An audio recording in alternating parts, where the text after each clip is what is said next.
بسم الله الرحمن الرحيم اللهم صل على محمد وآل محمد اللهم إني أسألك برحمتك التي وسعت كل شيء وبقوتك التي قهرت بها كل شيء وخضع لها كل شيء وذل لها كل شيء وبجبروتك التي غلبت بها كل شيء وبعزتك التي لا يقوم لها شيء وبعزمتك التي ملأت كل شيء وبسلطانك الذي على كل شيء وبوجهك الباقي بعد فناء كل شيء وبأسمائك التي ملأت أركان كل شيء وبعلمك الذي أحاط بكل شيء وبنور وجهك الذي أضاء له كل شيء يا نور يا قدوس يا أول الأولين ويا آخر الآخرين اللهم اغفر لي الذنوب التي تهتك العصام اللهم اغفر لي الذنوب التي تنزل النقم اللهم اغفر لي الذنوب التي تغير النعم اللهم اغفر لي الذنوب التي تحبس الدعاء اللهم اغفر لي الذنوب التي تنزل البلاء اللهم اغفر لي كل ذنب أذنبته وكل خطيئة أخطأتها اللهم إني أتقرب إليك بذكرك وأستشفع بك إلى نفسك وأسألك بجودك أن تدنيني من قربك وأن توزعني شكرك وأن تلهمني ذكرك اللهم إني أسألك سؤال خاضع متذلل خاشع أن تسامحني وترحمني وتجعلني بقسمك راضيا قانيا وفي جميع الأحوال متواضعا اللهم وأسألك سؤال من اشتدت فاقته وأنزل بك عند الشدائد حاجته وعزم فيما عندك رغبته اللهم عزم سلطانك وعلى مكانك وخفي مكرك وزهر أمرك وغلب قهرك وجرت قدرتك ولا يمكن الفرار من حكومتك اللهم لا أجد لذنوب غافرا ولا لقبائه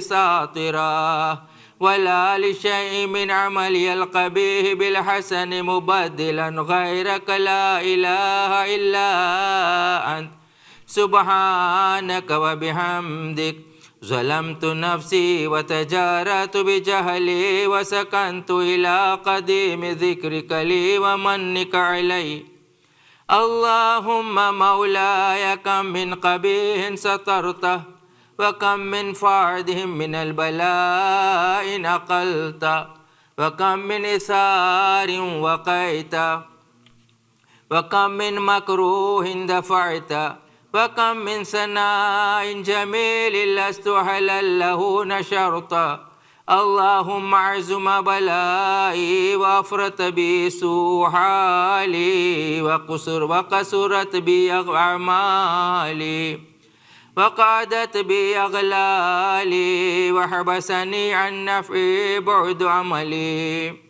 وخدعتني الدنيا بغرورها ونفسي بجنايتها ومطالي يا سيدي فأسألك بعزتك ألا يحجب عنك دعائي سوء عملي وفعالي ولا تفضحني بخفي ما اطلعت عليه من سري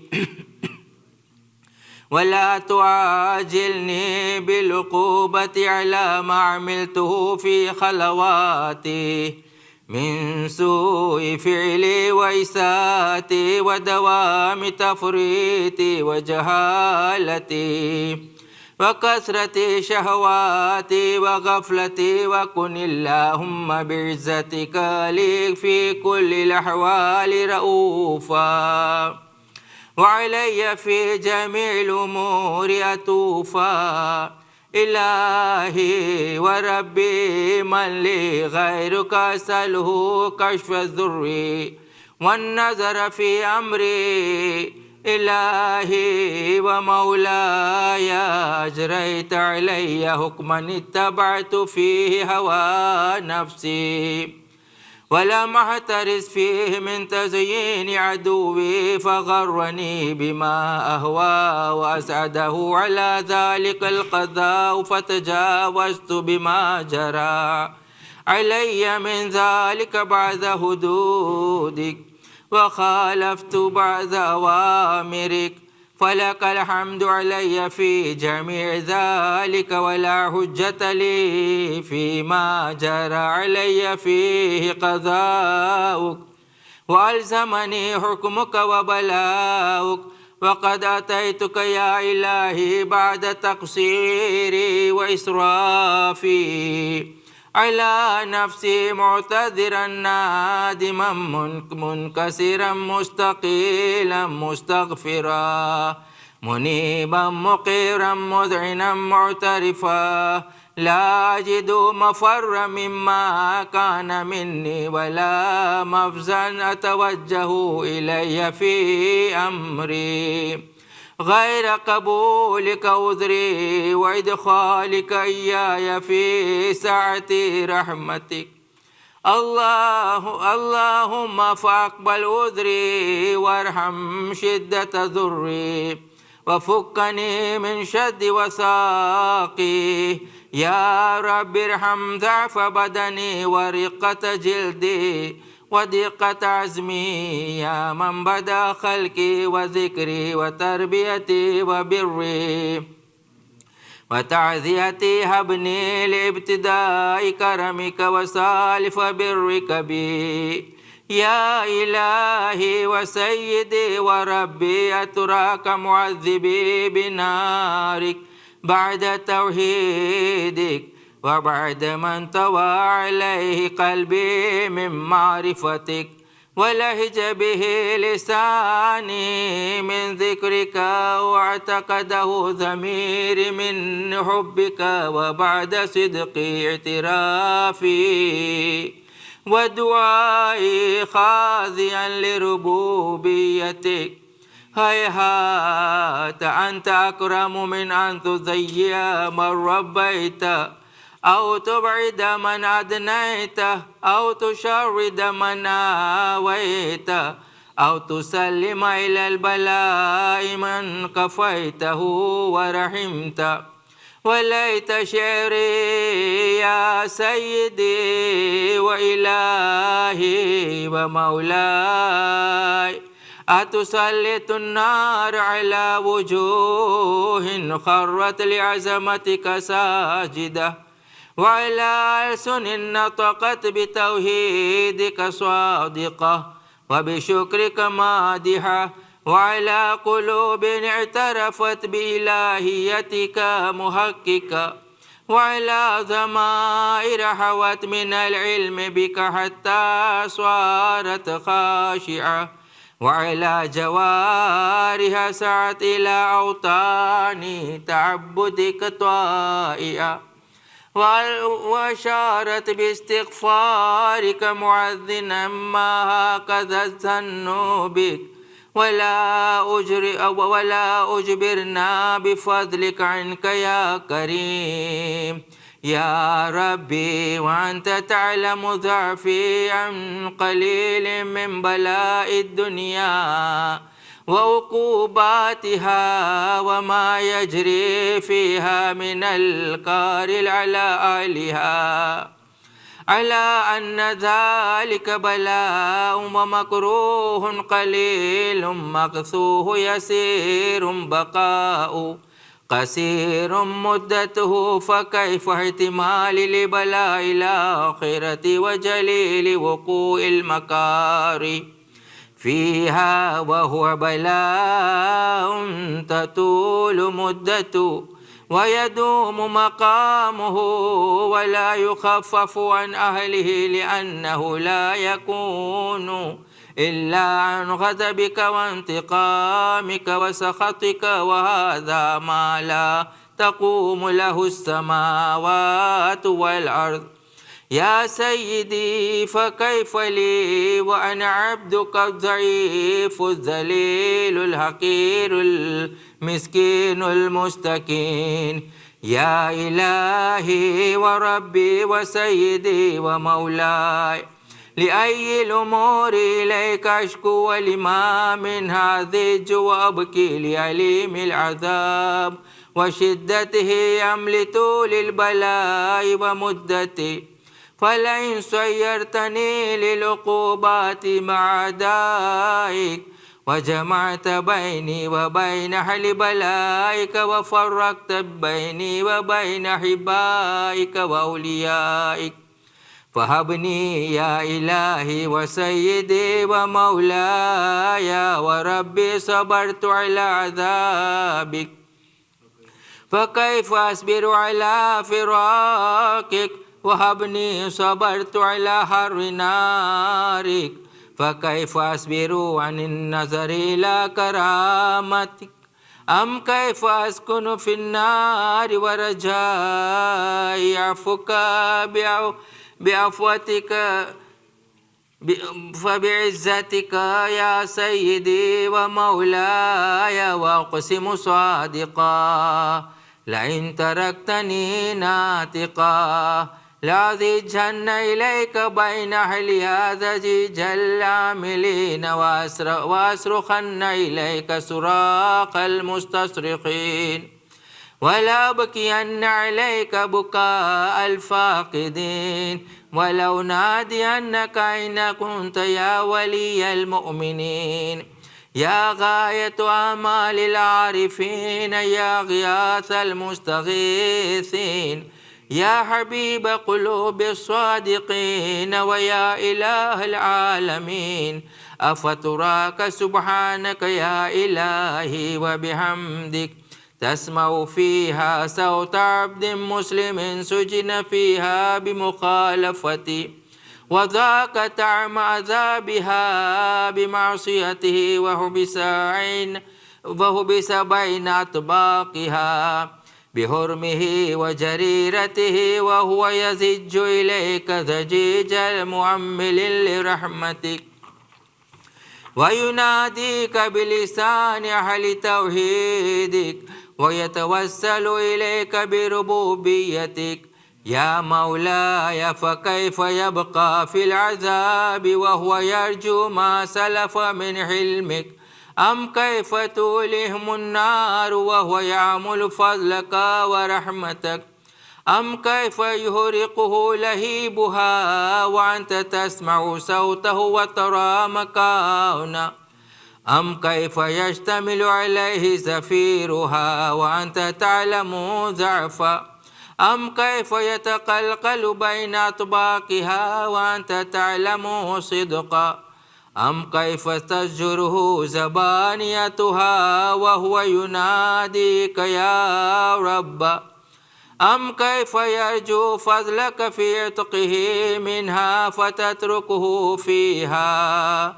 هيهات ما ذلك الظن بك ولا المعروف من فضلك، ولا مشبه لما عاملت به الموحدين من برك وحسانك. فباليقين أقتوا لولا ما حكمت به من تعذيب جاهدك، وقضيت به من إخلاد معاندك، لجعلت النار كلها بردا وسلاما، وما كانت لحد فيها مقرا ولا مقاما، لكنك تقدست أسماؤك أقسمت أن تملأها من الكافرين من الجنة والناس أجمعين، وأن تخلد فيها المعاندين،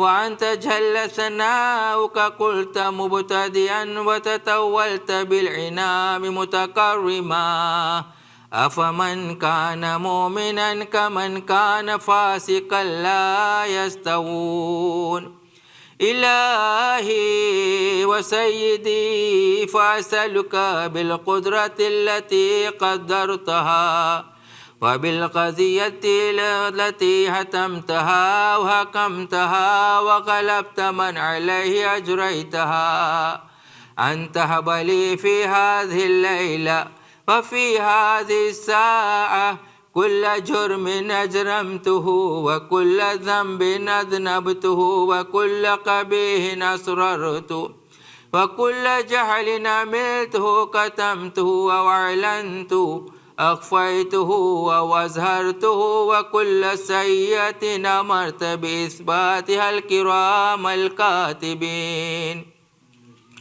الذين وكلتهم بحفظ ما يكون مني وجعلتهم شهودا علي مع جواره وكنت أنت الرقيب علي من ورائهم والشاهد لما خفي عنهم وبرحمتك أخفيت وبفضلك سترته وأنت وفر حزي من كل خير أنزلت أو إحسان فضلت أو بر نشرت أو رزق بسطت أو ذنب تغفره أو خطأ تستره يا ربي يا ربي يا رب يا إلهي وسيدي ومولاي ومالك رقي يا من بيده ناصيتي يا عليما بذري ومسكنتي يا خبيرا بفقري وفاقتي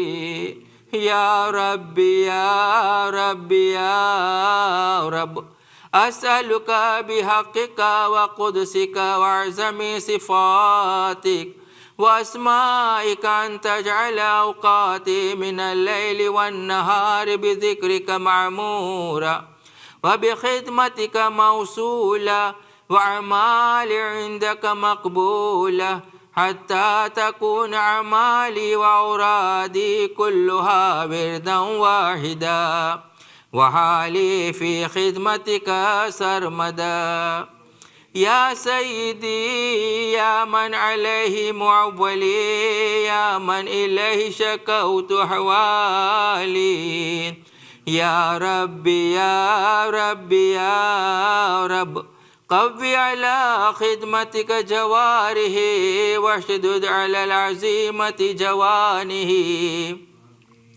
وهب لي الجد في خشيتك والدوام في الاتصال بخدمتك حتى أسرح إليك في مبادين السابقين وأسرع إليك في البارزين وأشتاق إلى قربك في المشتاقين وأدنو منك دنو المخلصين وخافك مخافة الموقنين وأجتمع في جوارك مع المؤمنين اللهم ومن أرادني بسوء فأريده ومن كادني فكد واجعلني من أحسن عبيدك نسيبا عندك وأقربهم منزلة منك وخصهم زلفة لديك فإنه لا ينال ذلك إلا بفضلك وجد لي بجودك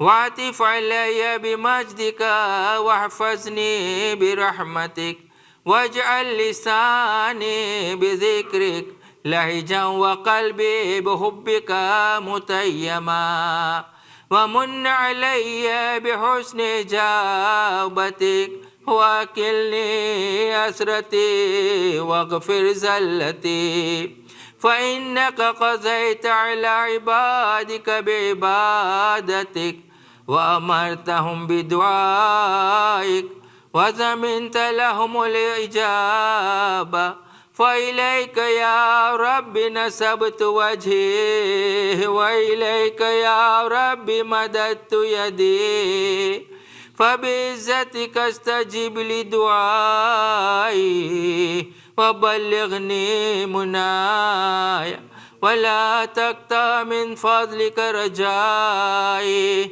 واكفني شر الجن والإنس من أعدائي يا سريع الرضا اغفر لمن لا يملك إلا الدعاء فإنك فعال لما تشاء يا من اسمه دواء وذكره شفاء وطاعته غنى ارحم من رأس ماله الرجاء وسلاحه البكاء يا سابغ النعم يا دافي النقم يا نور المستوحشين في الظلم يا عالما لا يعلم صل على محمد وآل محمد وافعل بما أنت أهله وصلى الله على رسوله والأئمة الميامين من آله وسلم تسليما كثيرا.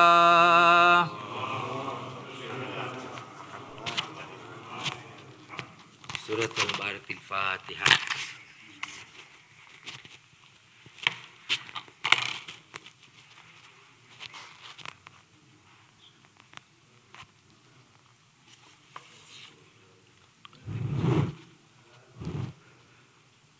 Is it on? إن الله وملائكته يصلون على النبي يا أيها الذين آمنوا صلوا عليه وسلموا تسليما. اللهم صل على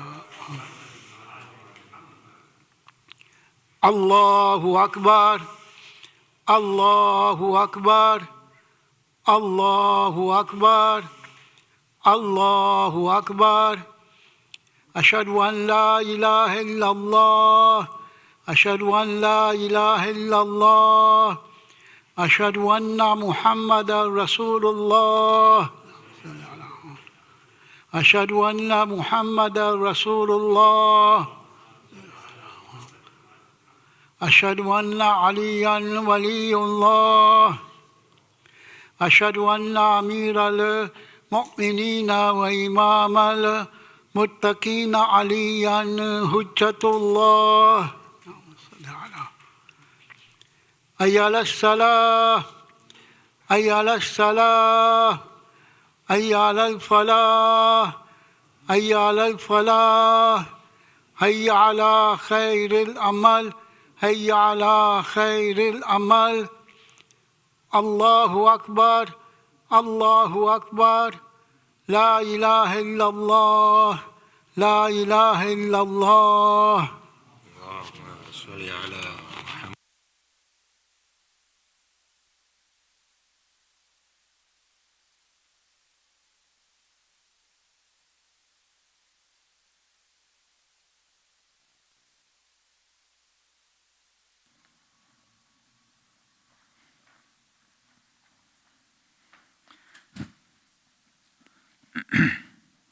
أعوذ بالله السميع العليم من الشيطان اللعين الرجيم. بسم الله الرحمن الرحيم.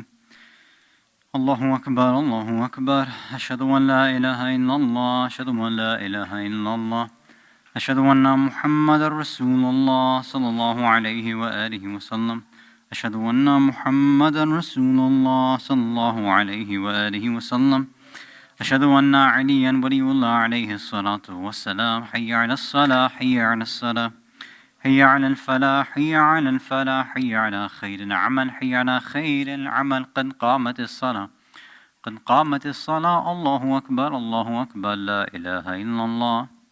أستغفر الله من كل ذنب وأتوب إليه إنه كان توابا.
محمد وآل محمد صلوات.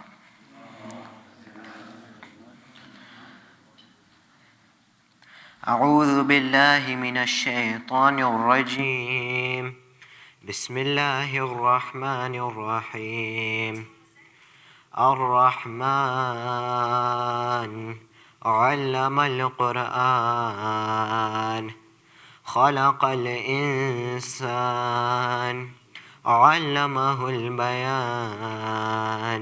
الشمس والقمر بحسبان والنجم والشجر يسجدان. والسماء رفعها ووضع الميزان ألا تطغوا في الميزان وأقيموا الوزن بالقسط ولا تخسروا الميزان. والأرض وضعها للأنام فيها فاكهة والنخل ذات الأكمام والحب ذو العصف والريحان. فبأي آلاء ربكما تكذبان. خلق الإنسان من صلصال كالفخار وخلق الجان من مارج من نار. فبأي آلاء ربكما تكذبان. رب المشرقين ورب المغربين. فبأي آلاء ربكما تكذبان. مرج البحرين يلتقيان بينهما برزخ لا يبغيان. فبأي آلاء ربكما تكذبان. يخرج منهما اللؤلؤ والمرجان. فبأي آلاء ربكما تكذبان. وله الجوار المنشآت في البحر كالأعلام. فبأي آلاء ربكما تكذبان. كل من عليها فان ويبقى وجه ربك ذو الجلال والإكرام. فبأي آلاء ربكما تكذبان. يسأله من في السماوات والأرض كل يوم هو في شأن. فبأي آلاء ربكما تكذبان. سنفرغ لكم أيها الثقلان. فبأي آلاء ربكما تكذبان. يا معشر الجن والإنس إن استطعتم أن تنفذوا من أقطار السماوات والأرض فانفذوا لا تنفذون إلا بسلطان. فبأي آلاء ربكما تكذبان.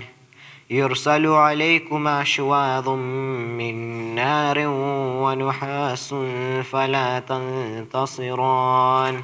فبأي آلاء ربكما تكذبان. فإذا انشقت السماء فكانت وردة كالدهان. فبأي آلاء ربكما تكذبان. فيومئذ لا يسأل عن ذنبه إنس ولا جان. فبأي آلاء ربكما تكذبان. يعرف المجرمون بسيماهم فيؤخذ بالنواصي والأقدام. فبأي آلاء ربكما تكذبان. هذه جهنم التي يكذب بها المجرمون يطوفون بينها وبين حميم آن. فبأي آلاء ربكما تكذبان. ولمن خاف مقام ربه جنتان. فبأي آلاء ربكما تكذبان. ذواتا أفنان. فبأي آلاء ربكما تكذبان فيهما عينان تجريان فبأي آلاء ربكما تكذبان فيهما من كل فاكهة زوجان فبأي آلاء ربكما تكذبان متكئين على فرش بطائنها من استبرق وجنى الجنتين دان فبأي آلاء ربكما تكذبان فيهن قاصرات الطرف لم يطمثهن إنس قبلهم ولا جان فبأي آلاء ربكما تكذبان كأنهن الياقوت والمرجان فبأي آلاء ربكما تكذبان هل جزاء الإحسان إلا الإحسان فبأي آلاء ربكما تكذبان ومن دونهما جنتان فبأي آلاء ربكما تكذبان مدهامتان فبأي آلاء ربكما تكذبان فيهما عينان نضاختان فبأي آلاء ربكما تكذبان فيهما فاكهة ونخل ورمان فبأي آلاء ربكما تكذبان فيهن خيرات حسان فبأي آلاء ربكما تكذبان حور مقصورات في الخيام فبأي آلاء ربكما تكذبان لم يطمثهن إنس قبلهم ولا جان فبأي آلاء ربكما تكذبان متكئين على رفرف خضر وعبقري حسان فبأي آلاء ربكما تكذبان تبارك اسم ربك ذي الجلال والإكرام صدق الله العلي العظيم. سورة المباركة الفاتحة.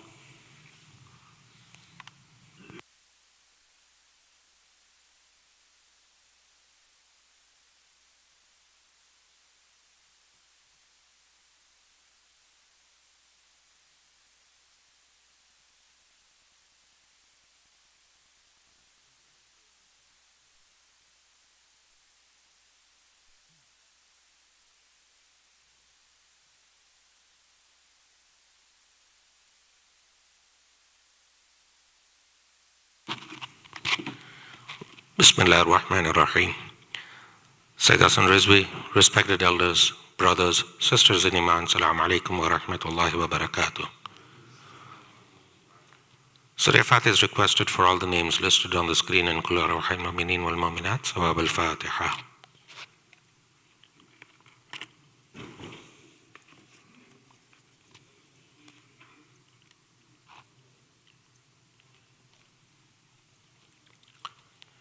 Ayatim Yajibun is requested for all the names listed on the screen and whoever is in need of it here and elsewhere. Let us all recite it together.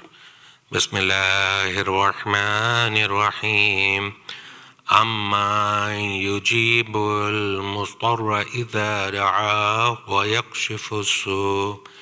Amma yujibul mustarra idha da'ah wa yakshifu as-su. أَمَّنْ يُجِيبُ الْمُضْطَرَّ إِذَا دَعَاهُ وَيَكْشِفُ السُّوءَ أَمَّنْ يُجِيبُ الْمُضْطَرَّ إِذَا دَعَاهُ وَيَكْشِفُ السُّوءَ أَمَّنْ يُجِيبُ الْمُضْطَرَّ إِذَا دَعَاهُ وَيَكْشِفُ السُّوءَ اللهم صل على محمد وعلى محمد Now, at this time, let us invite Sayyid to come forward to recite tonight's majlis. Wa Muhammadin wa ali Muhammad, salawat.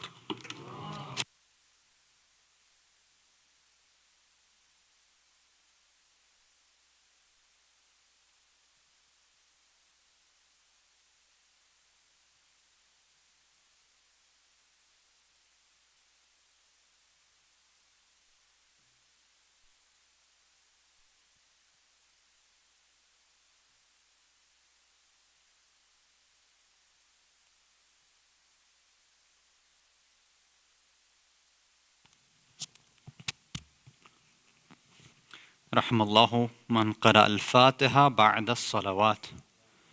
اللهم صل على محمد وآل محمد. بسم الله الرحمن الرحيم.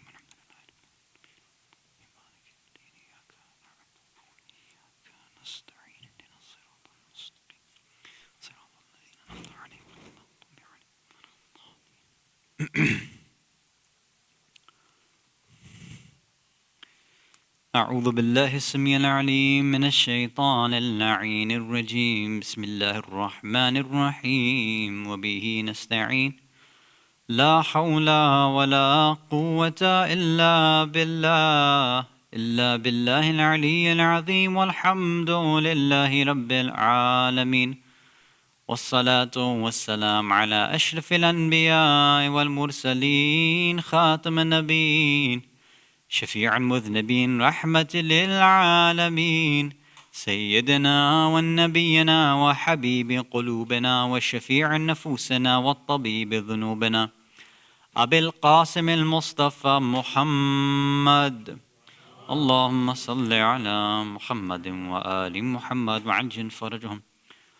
ثم الصلاة والسلام والتحية والإكرام على أهل بيته الطيبين الطاهرين المعصومين المظلومين ولعنة الله على أعدائهم أجمعين من الأولين والآخرين إلى قيام يوم الدين. أما بعد.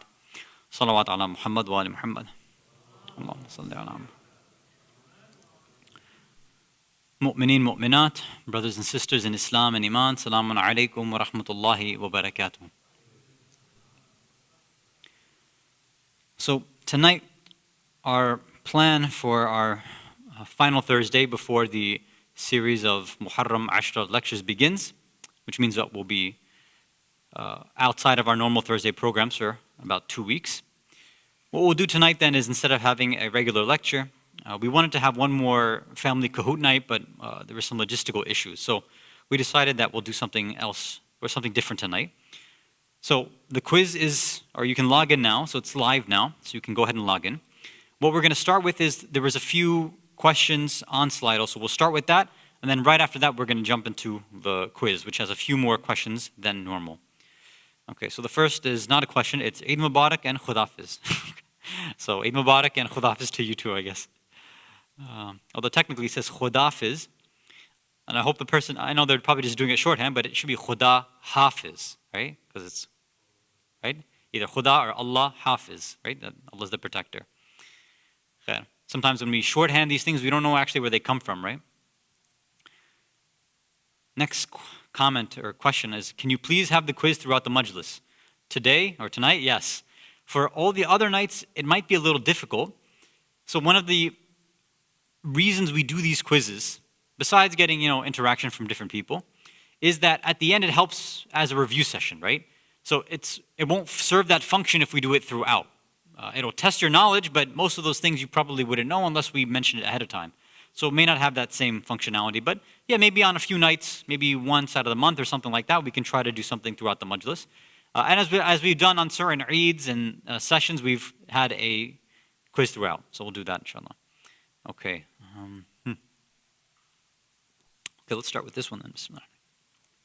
When you kill an animal, you have to give it food and water first so it can die comfortably. But how do you do that if you kill it from a distance with a bow or a gun? So it's an interesting question, but in the premise, there's technically an issue, right? So when you kill an animal, you have to give it food and water first so it can die comfortably. So the way the questioner is making it sound is as if it's wajib to do so. It's not wajib to do that. It's mustahab when going out and slaughtering or hunting an animal to place water in front of it. That's it. It's mustahab. I mean, it's a nice thing to do, obviously, right? So food is not mentioned as far as I've seen in the fatwa of the Maraji', specifically Sayyid Sistani. I double-checked it before. I only saw water being mentioned there. And again, hey, you're blocking the thing with your ad. Although I knew what the question was, it's okay. So the premise is that it's not wajib in the first place. But khair, let's just say, okay, for the mustahab thing, right? If you're using a bow or you're using a gun, then what do you do? So there's two scenarios here. Either you shoot it and it dies immediately, or you shoot it and then it's still gonna, survive for a little bit longer. Now, I don't know how many of you have gone hunting with a bow or a gun. You have to be a very, very good shot to kill it immediately like that. I mean, you have to be like the imams, basically. There's no other option here. So most of the time, it's not gonna happen like that.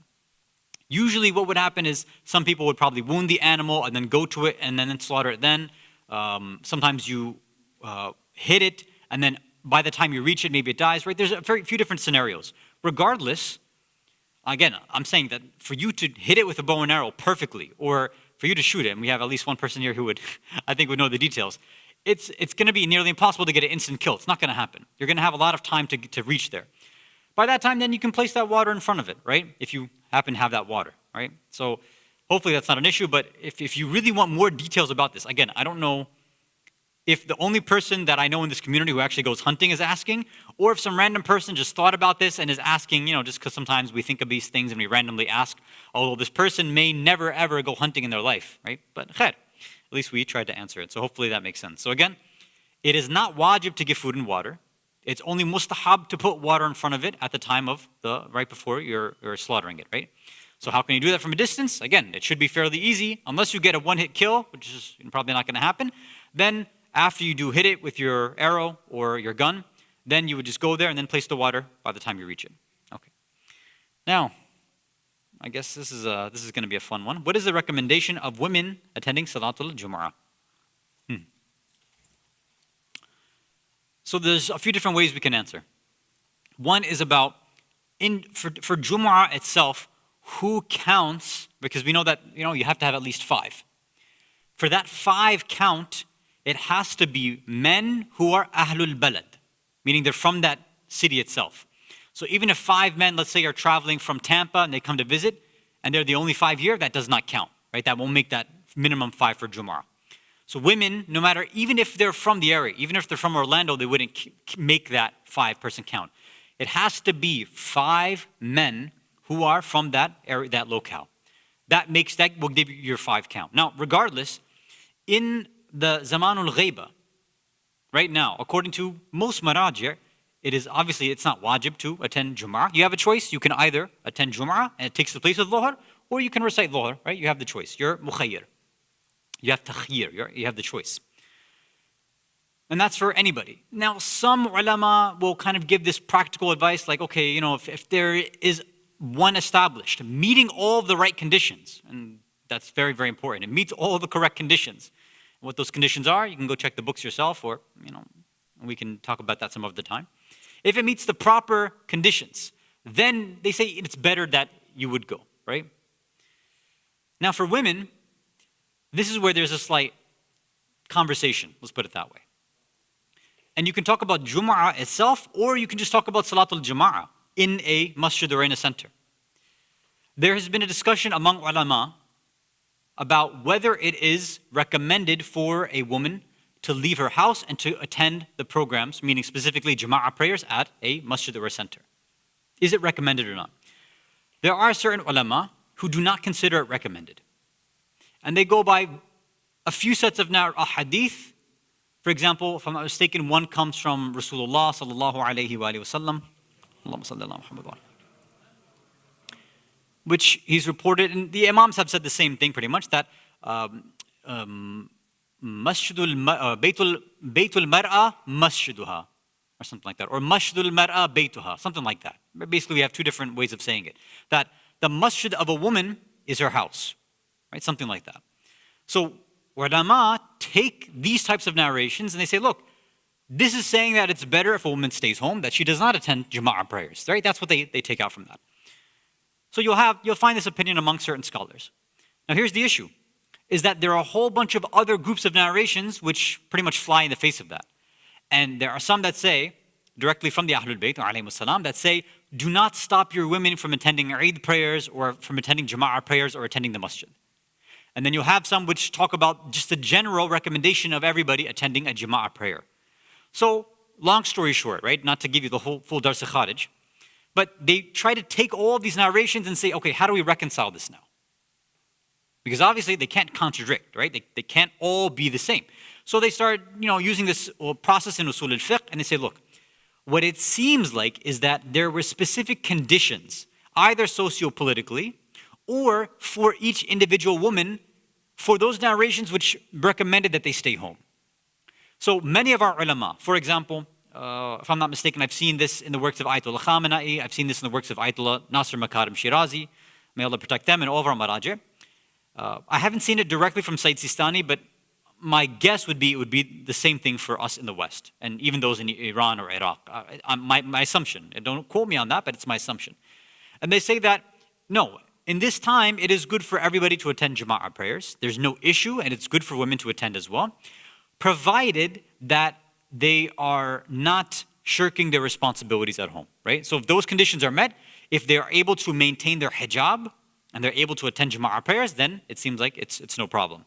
So the way that they try to reconcile those other narrations which say, women, it's better for them to stay home, is that because they say possibly the conditions at that time, either that specific during the time of Rasulullah maybe, or one of the imams, it wasn't conducive for women to go out because of whatever was happening. They couldn't maintain their hijab for some reason, or maybe they weren't able to maintain their duties at home and simultaneously go and attend the Jama'ah prayers at the masjid. So again, what I double-checked most of the works of the ulama, and they generally say no, that condition nowadays won't really apply as long as women can maintain their rights and duties at home. They're not shirking that responsibility, and they can maintain proper hijab wherever they're attending the Jama'ah prayers, then it would be good and also recommended for them to do so. So that Jama'ah then would of course extend to Salatul Jumu'ah as well. Salawat ala Muhammad wa ala Muhammad.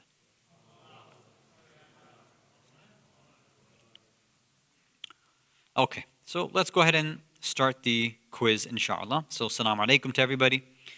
Al-Wida,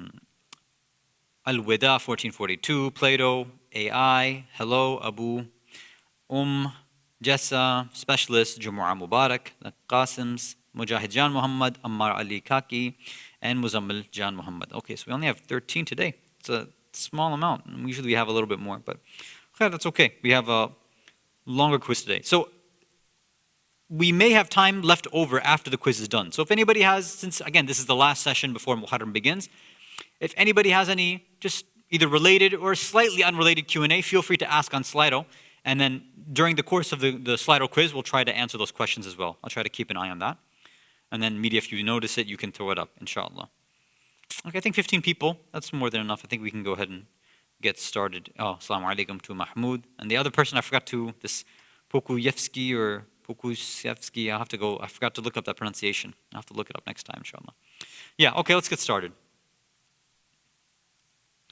First, yesterday, August 4th, who celebrated their 91st birthday? Ayatollah Khamenei, Ayatollah Sistani, Ayatollah Jawadi Amali, or Sayyid Hasan Ali Rizvi?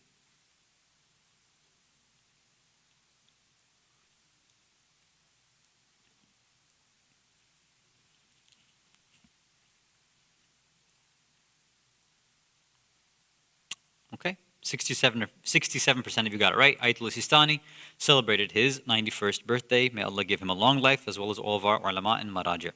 And definitely the answer was not me, because I do not look like I'm 91. And my birthday is not in August either. So, okay, let's go to the second one. So if you notice as well, there's timers on these questions now too, because I notice some of you are Googling a little bit too much. So now you have to, act quickly. Okay, let's go to the next one.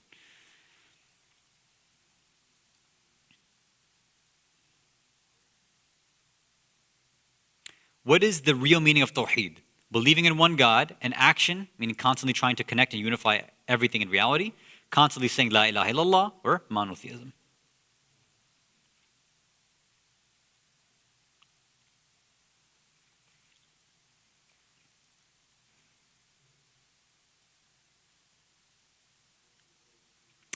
Okay, good. 68% of you have been paying attention to the past 2 weeks, where we've been saying that Tawheed, just like other words that are on that same pattern, like takbir and tasbih and tafsir, ta'wil, all of those same things are indicating actions. Tawheed itself is talking about an action of bringing things into wahda, bringing things to unity, trying to look at all of reality and bringing it back towards Allah and seeing it as a manifestation of Allah.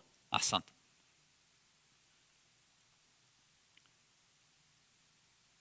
Okay, but hold on. 1 second.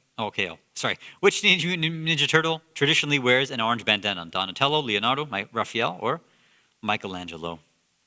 So anybody born in the 80s or 90s should be able to get this fairly easily. Everybody else, well, I guess because of Michael Bay movies and stuff, you might be able to get it right. Which are terrible movies, by the way. He's a terrible director. So I guess we have mixed fans, but most of you got it right, so it's Michelangelo. Donatello wears purple, there we go. Leonardo? Blue. Raphael? Red. There's some uncles giving the answers. I'm pretty surprised. MashaAllah. Okay, good. All right, I think we have 2 questions on Slido. Yeah, let's jump to those, inshallah, and then we'll come back to the quiz. Okay. Oh, man. What is the Irfani understanding of the tragedy of Karbala? You want me to answer that in 5 minutes? It's not even 10. This is a whole series, right? First of all, I need to know what you mean by Irfani. And one way we can say it is this. When we're talking about Irfan, the epitome of that is in the statements that you see from the various members of Ahlul Bayt. For example, the famous one from Bibi Zainab alayha salam being "Ma ra'aytu illa jamila," right? That this is the beauty of God manifesting. And it might be tough for most of us to understand, but again, somebody like Sayyid Zainab alayha salam can understand that. Or when we see Imam Hussein alayhi salam, as we've been mentioning, who through every single tragedy, yes, I mean he's struck by tragedy and grief, and he's crying and he's mourning. That's definitely there. He's still a human at the end of the day, but he's also seeing that as a manifestation of God's love as well. And again, we've mentioned this before, and most of you have remembered this in the Masa'ib, that when he's holding the body of Ali al-Asghar, he's speaking with Allah saying, this is something difficult for me, Allah, to deal with. It would have been impossible for me to deal with it, except that I know that you are the one who allowed this. You are the one who's watching me go through this. So because of that, I'm at ease. Because of that, I can handle it, right? So again, it's really tough to give a quick answer to this. This is, when we're talking about Irfan, we usually talk about the names of Allah and how they manifest. The way we think about how God does what He does, we like to think about all the good things, right? Okay, when good things happen in somebody's life, okay, Allah's Ar-Rahman Ar-Rahim. He's Ar-Razaq. We think about all that. When, a center is here, we see a mu'mineen, mu'minat gathering, then, we feel like we can see Allah in that. But we've mentioned this before too. When something negative takes place, when something what we see as evil takes place, are we able to see that as a creation, a manifestation of God or not? Do we see that as a reflection of God's names? Think about, for example, when we see I think this is one of the best examples that I've heard somebody give. If you've ever had to if any of you have young children, or for any of the older parents here, if you remember, you take your child to the doctors. They have to get their shots. And the doctor tells you, look, they're going to struggle, you need to hold them down, right? And sometimes the way you're doing it, you don't feel good doing this. Usually they have the father do this, right? Because for a mother, it's very difficult to do that. To hold their child down like that with using force and strength. While that child is looking at you struggling, like, why are you allowing this pain to take place? It's a very difficult thing. I've had to take all my kids for it. There's no joy in doing that. But we do that because we know that this is good for them, it'll protect them. But it still hurts us. So we know it's something good for them, even though there's pain, even though there's struggle, even though it's very, very tough. Are we able to understand something like Karbala in the same way? Probably one of the worst tragedies in the history of the Ahlul Bayt. Are we able to see that this is almost God holding us down, saying, look, I know you don't want to see the Ahlul Bayt like this, but this is necessary for you. You have to do this. You have to go through this. Sometimes it's tough for us to see that these things are manifestations of God's love and mercy. Because outwardly it looks like pain. It looks like struggle. It looks like it's evil. But it's not. There is love hidden there. In every single thing we say, there's only that love and beauty available. For somebody who's trying to understand the irfani, the deeper understandings of this, on one hand, they have to see everything as a manifestation of God's love. And on the second hand, as some ulama have pointed out, they should take a look at each and every individual present at Karbala, both on the side of haqq and the side of batil, and see what sort of struggles were they going through. The obvious ones like Umar ibn Sa'd, who chose dunya even though he understood which way would have led him to akhirah. He says it himself out loud that I know one way will take me towards Jannah, one way will take me towards Jahannam, but I love the dunya too much. I want power. It's funny because we see him as so evil and bad, but he's very honest with himself. He knows that he's making the wrong choice, but at least he's honest. How many of us in our lives really are that honest? Usually when we go after dunya, we give a fake religious rationalization for why we, do something that, whether it's going after rizq, which is actually haram, right? Using haram means to gain extra money or whatever it is. We make these excuses, making it religious. He didn't make any excuse. He said, I love the dunya, I'm going to go after it. Even though I know this is going to lead to me going to hellfire. Even from somebody like Umar ibn Sa'd, we can learn a lesson. Or somebody like Shimr as well. Somebody like Shimr who was, at once upon a time, was a Shia of Imam Ali. He fought in battles with Imam Ali. And then later on, we see that slowly, but surely, he ends up fighting the son of Ali. Many of us, again, we claim to be these lovers of Ali, followers of Ahlul Bayt. How do we know that we can hold on and maintain that same sort of iman and that love for Ahlul Bayt? We may be able, just like the people of Kufa and Basra, those who wrote the letters, we might be fighting against our Imam, even though we have that love in our hearts. Right? This is something that we really need to think about. We look at all the positive companions, and that's good, but sometimes we should look at the other side and see that these also represent the darkest parts of our soul. And we need to look at and make sure that we don't have these same qualities in our hearts. Salawat ala Muhammad wa ala Muhammad.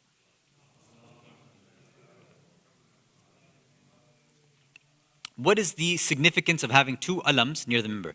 I have no idea. Raz uncle, do you know? I don't know. Yusuf uncle, do you have any idea? No. I don't know. I'm sure. Look, the alams itself, right, specifically the way that we do it, usually comes from certain traditions. There's the Azadari culture varies from every place, right? The Iraqi culture, depending on which province, is going to be different. We know, obviously, Indian culture, depending on which city, is going to be different. Pakistani culture will be slightly different. Once things moved over to Africa, even different types and areas in Africa, I'm assuming, will have different sort of traditions as well. In Iranian tradition, depending on which province you're from, the Azadari culture is different. Azadari has evolved and changed over time, right? I don't know which culture this represents, right?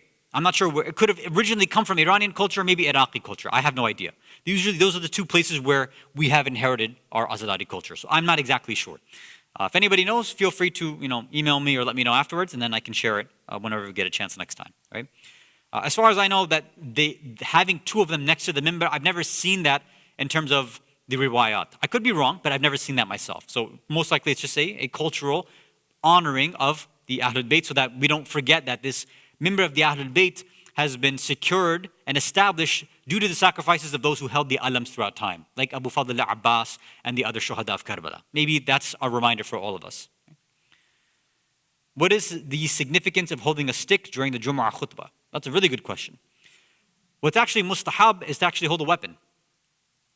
Right? That's really what's mustahab, is to hold a weapon. So if you look at other individuals in other countries, you'll see some of them holding AK-47s, for example. That's what they lean on. Yeah, you're like, this is it. You can look in the fiqh books, that's what it is, and you'll see many of the Jummah Khatib there, that's what they do. They lean on, they hold that.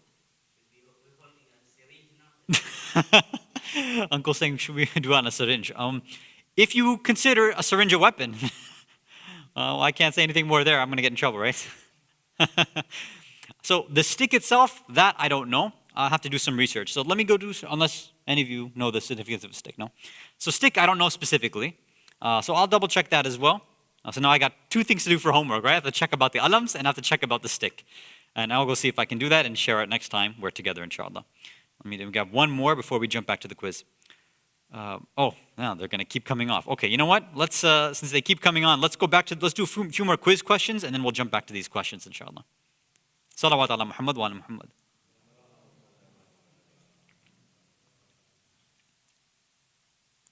Where did Ayatul Sistani, hafadahullah, first begin his studies? Qum, Najaf, Mashhad, or UCF?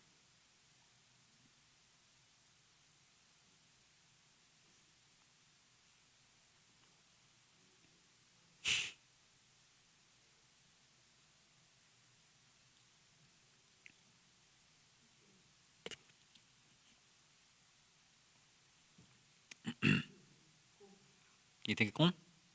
Why do you think Qum?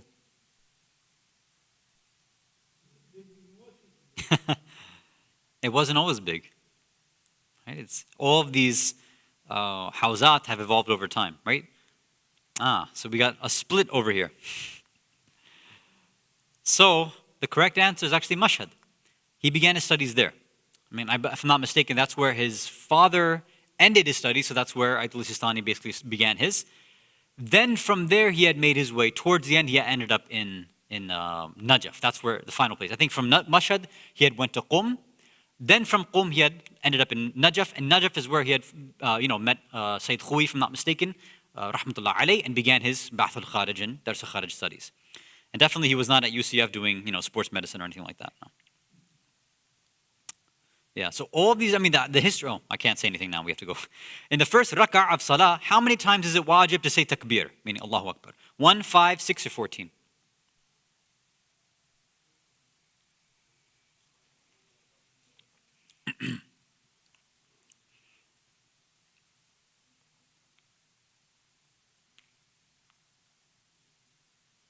Okay, so I was trying to trick the majority of you and I wasn't able to do so. Throughout the whole salah, there's only one wajib takbir, right? Which is the takbiratul ihram. Every other time, right? Before you go into ruku, right? After you're done with the surahs, that's mustahab. After you get up, Sami' Allahu liman hamida, Allahu Akbar, that's mustahab. For the sujuds, mustahab. Any other time in salah, it's mustahab. So it's weird for us, if we skip it, it would feel, I think, a little weird, right? Because we're so used to it. But the only one is that first one, which is wajib right in the beginning. All right, so I tried to, only 13% of you got tricked. I'm actually kind of surprised, but again, I guess people know their fiqh masail. Well, we'll see. We'll see if there is, I think, one other fiqh question on here, so we'll see, inshallah. Okay, let's go to the next one. Islam means what? Peace, submission, monotheism, or all of the above? Uncle, you're supposed to look again.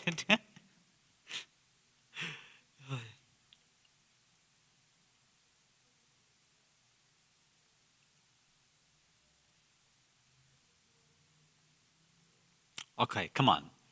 100% of you should have gotten this. Come on now.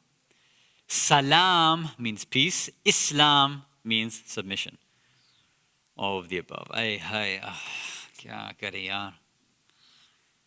Okay. We'll do one more and then we'll jump back to the questions. In Jama'ah, if someone intentionally goes ahead of the Imam or significantly falls behind, what? Salah is batil, invalid. Jama'ah is batil, nothing happens, or they're teleported to the bottom level of hell immediately and are punished for all eternity. I know the way some of you parents describe fiqh issues, you always mention the fourth one, but...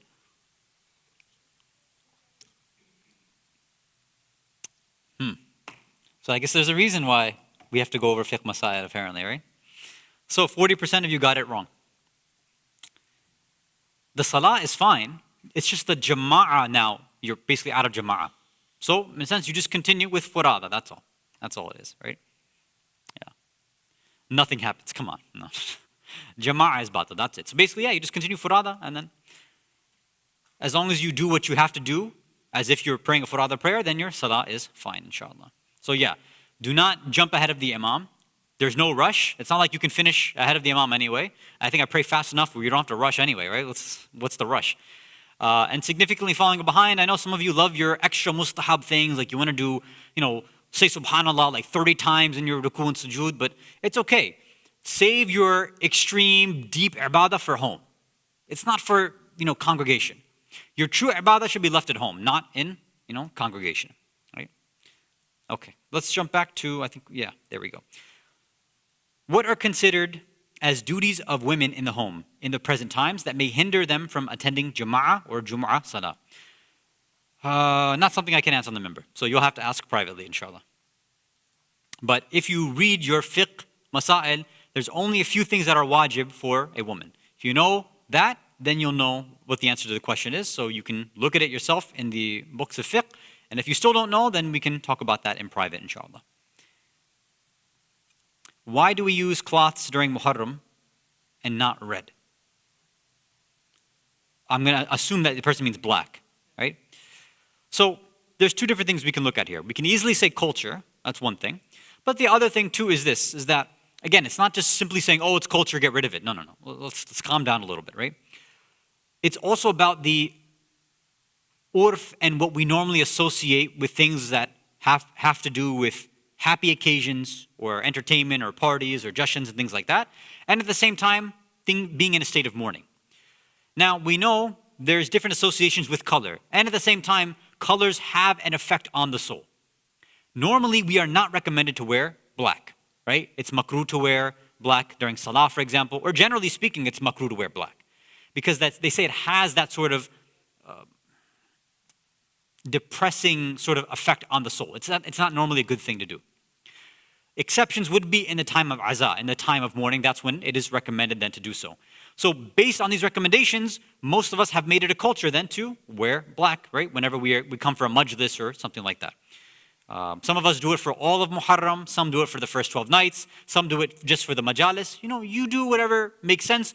At the same time, you don't want to offend anybody's sensibilities or what we're used to. Most of us, in terms of our centers, we are used to, as much as possible, trying to observe darker colors. That, black if possible, maybe dark grays or whatever, right? And I think it makes sense. Red, maybe it's the association of, because, again, thinking about history, it's something that is dyed specifically for parties, for jashans. We wear it for like a milad, for example.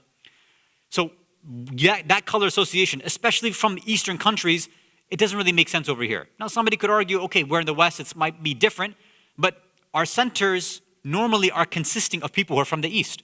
So it doesn't make sense to grab Western culture when we're Easterners, right? First and foremost. So that association with red pretty much still stands, right? If we were to all, let's say, wear red, all of us are coming here and we're trying to mourn, it seems like it would have an effect on our soul. Even if we look at the history of the Ahlul Bayt, they would also wear things like red and green and yellow and these types of brighter colors when it came to a milad or an Eid or something like that. So because it is better for our soul to put ourselves in a state of mourning, it doesn't really make sense for us to wear these sort of brighter colors, at least when it comes to majalis. Now, if you want to go to work and it's a little different for you, and for example, you don't feel comfortable wearing black, then fine. Although, I don't think it should be an issue. I mean, most of you are probably remote anyway, but even if you're going out to work or going out there, what's the big deal of wearing black? I mean, nowadays, black is actually fashionable, right? It's not seen as a mourning color necessarily, so. Okay, I think that's it. How much time do we have left? Okay, we're at 30 minutes. So let's finish up the questions, inshallah. I think we had 2 more Slido questions. Or quiz questions, I mean. Okay. What is the oldest team in the NFL? The Packers, the Giants, the Bears, or the Cardinals?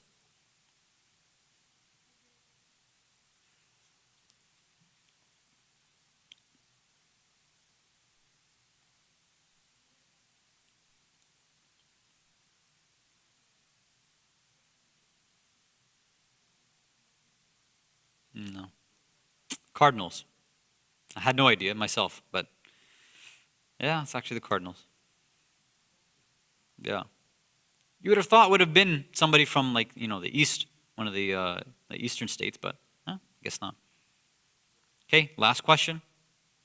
I think this one is Islamic, if I'm not mistaken. Yeah. What is the ruling regarding fasting during the first 10 nights of Muharram? All 10 days haram, 1st through 9th makruh, 10th haram, 1st through 9th mubah, 10th makruh, all 10 days makruh, or none of the above? I guarantee this is going to be the most difficult. That's why I added an extra 10 seconds on this one.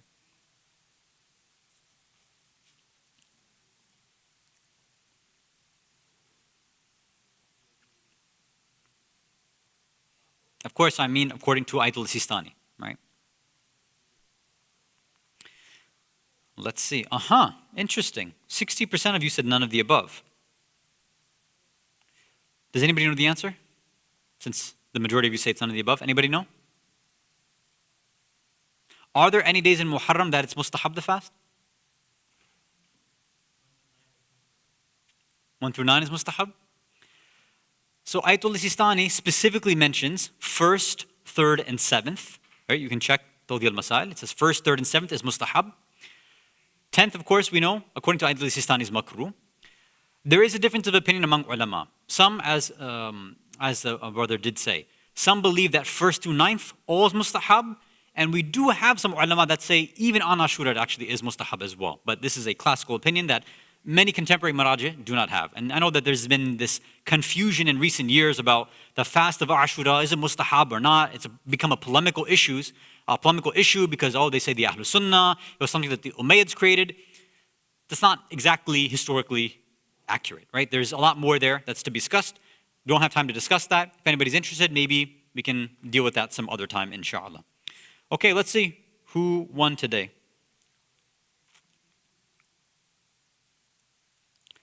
Oh, specialists. Congratulations, 8 out of 9. Not bad, but you missed the NFL question, I guess, right? That messed you up. Maybe. Actually, I don't know what you messed up. But everybody else, Al-Wida, 1442, Plato, Mujahid, and Muzammal, both John Muhammad's. Nice job for you guys. Inshallah, we'll continue with this stuff after Muharram. We'll just do a few words since we are...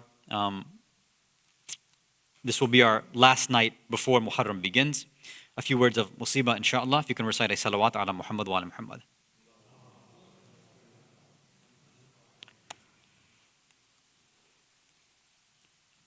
What does it take for us to get our hearts ready for the month of Muharram? You know, some of us, we almost wait till the first and then we make this shift altogether, right? We go ahead, we live our lives throughout the year. And when the first night of Muharram comes around, we come to that first majlis, right? We've changed our clothes now. We're wearing all black. Our mindset has changed. Maybe, as I was growing up, many of you maybe have done the same. We would put black cloths over our TVs and other sources of entertainment to signify that we're not going to, at least for 10, 12 days, we won't be engaging in this sort of entertainment. So some of us, we decorate our houses with black cloth as well. We take out maybe alams, or if we have an azakhana, something like that. So we change our mindset. I ask you though, what do you think was the mindset of the Ahlul Bayt themselves? For us, it's very easy. In a sense, we have a luxury where we're able to just switch this on the first night. Go into a state of mourning for 10, 12, maybe a month or two, right? 10, 12 nights, maybe 1 month, 2 months, up to Eid al-Zahra maybe. And then we switch it off right away. We have that luxury. But what about the followers of the Ahlul Bayt? The ones who were with the Ahlul Bayt at their time. What about the Ahlul Bayt alayhim as-salam themselves? What about those who were in Medina while Imam Hussein alayhi salam is getting ready to leave? As some narrations say that there was some family members, according to some they say one of the daughters of Imam Hussein was left behind in Medina, and Imam Hussein left her. What would the conversation have been between her and Imam Hussein? Some say that she knew what her father was going to do. But would it ever be easy for a daughter to say goodbye, khudafis, and final salam to her father like that? How many of us as fathers, have gone off on trips? How would you have felt on that last moment when you go out on a trip? And what if you knew this was your last moment? Even when sometimes we're only going for a day or a weekend and we try to leave our families behind, how much does it break our hearts? Can you imagine what Imam Hussein might have been going through then? And think about every single step that he's making along the way as well. When he goes perhaps to the grave of his brother, Imam Hasan, and he's remembering Imam Hasan saying, La yawm ka yawmak ya Aba Abdullah. Imam Hasan's heart breaking for Imam Hussein. Imam Hussein, of course, makes his way to the grave of Rasulullah, where he has these famous dreams, where Rasulullah is saying that soon, Bunayya, you'll be with me. Soon we'll be together. I see you rolling around in the sand, in this dirt, covered in blood as well. But soon, covered in this sand, covered in this dirt, covered in this blood, thirsty, you'll be coming back to me. And after this, maybe now Imam Hussein, we don't know where he went exactly, but maybe this is where he had the toughest time, was when he had to go to the grave of his mother Fatima. See, we can recreate every step along the way that Abu Abdullah did. We can go and pay our respects to Rasulullah. We can go and pay our respects to Imam Ali. We can go and pay our respects to Imam Hasan. But that final salam that he gave to his mother, Ya Hussein, we are unable to do that same akhir salam that you gave.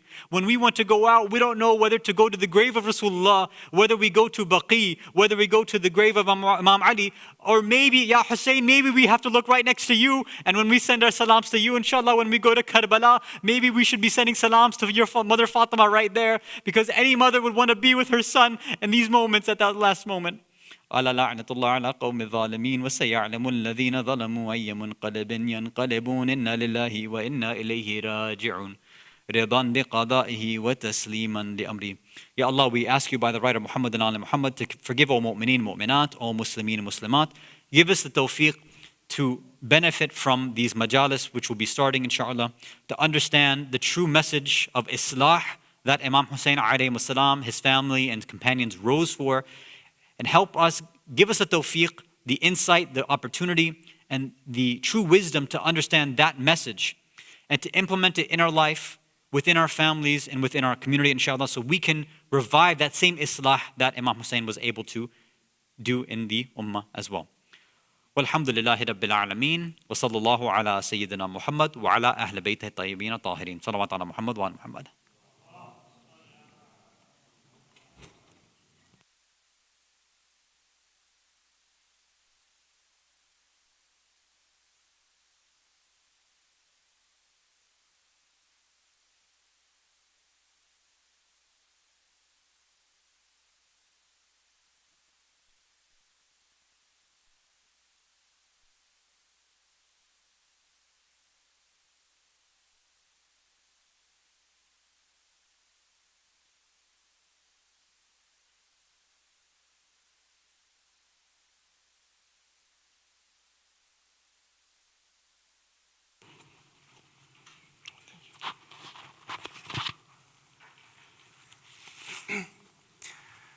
بسم الله الرحمن الرحيم اللهم صل على محمد وآل محمد السلام عليك يا وارث آدم صفوة الله السلام عليك يا وارث نوح نبي الله السلام عليك يا وارث إبراهيم خليل الله السلام عليك يا وارث موسى كليم الله السلام عليك يا وارث عيسى روح الله السلام عليك يا وارث محمد حبيب الله السلام عليك يا وارث أمير المؤمنين السلام عليك يا ابن محمد المصطفى السلام عليك يا ابن علي المرتضى السلام عليك يا فاطمة الزهراء السلام عليك يا خديجة الكبرى السلام عليك يا ثار الله وابن ثاره والوتر الموتور أشهد أنك قد أقمت الصلاة وآتيت الزكاة وأمرت بالمعروف ونهيت عن المنكر وطعت الله ورسوله حتى أتاك اليقين فلعن الله أمة قتلتك ولعن الله أمة ظلمتك ولعن الله أمة سمعت بذلك فرضيت به يا مولاي يا أبا عبد الله أشهد أنك كنت نورا في الأصلاب الشامخة والأرحام المطهرة لم تنجسك الجاهلية بأنجاسها ولم تلبسك من مدلهمات ثيابها وأشهد أنك من دعائم الدين وأركان المؤمنين وأشهد أنك الإمام البر التقي الرضي الزكي الحادي المهدي وأشهد أن الأئمة من ولدك كلمة التقوى وأعلام الهدى والعروة الوثقى والحجة على أهل الدنيا وأشهد الله وملائكته وأنبياءه ورسله أني بكم مؤمن وبإيابكم موقن بشرائع ديني وخواتيم عملي وقلبي لقلبكم سلم وأمري لأمركم متبع صلوات الله عليكم وعلى أرواحكم وعلى أجسادكم وعلى أجسامكم وعلى شاهدكم وعلى غائبكم وعلى ظاهركم وعلى باطنكم.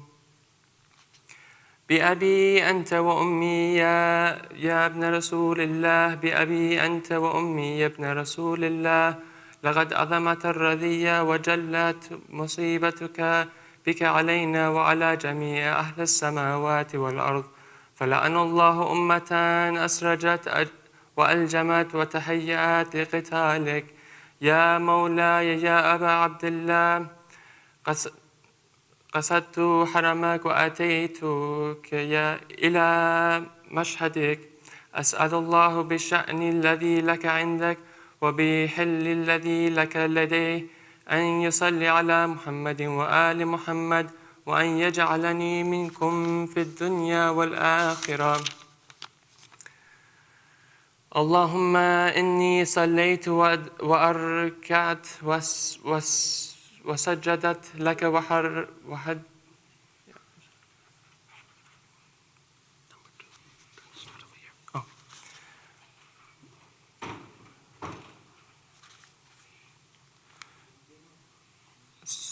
السلام عليك يا ابن رسول الله، السلام عليك يا ابن نبي الله، السلام عليك يا ابن أمير المؤمنين، السلام عليك يا ابن الحسين الشهيد، السلام عليك أيها الشهيد، السلام عليك أيها المظلوم وابن المظلوم. لعن الله أمة قتلتك، ولعن الله أمة ظلمتك، ولعن الله أمة سمعت بذلك فرضيت به. السلام عليكم يا أولياء الله وأحباءه، السلام عليكم يا أسفياء الله وأوداءه، السلام عليكم يا أنصار دين الله، السلام عليكم يا أنصار رسول الله، السلام عليكم يا أنصار أمير المؤمنين، السلام عليكم يا أنصار فاطمة سيدة نساء العالمين، السلام عليكم يا أنصار أبي محمد حسن بن علي الولي الناصح، السلام عليكم يا أنصار أبي عبد الله، بأبي أنتم وأمي طبتم وطابت الأرض التي فيها دفنتم وفزتم فوزا عظيما، فيا ليتني كنت معكم فأفوز معكم.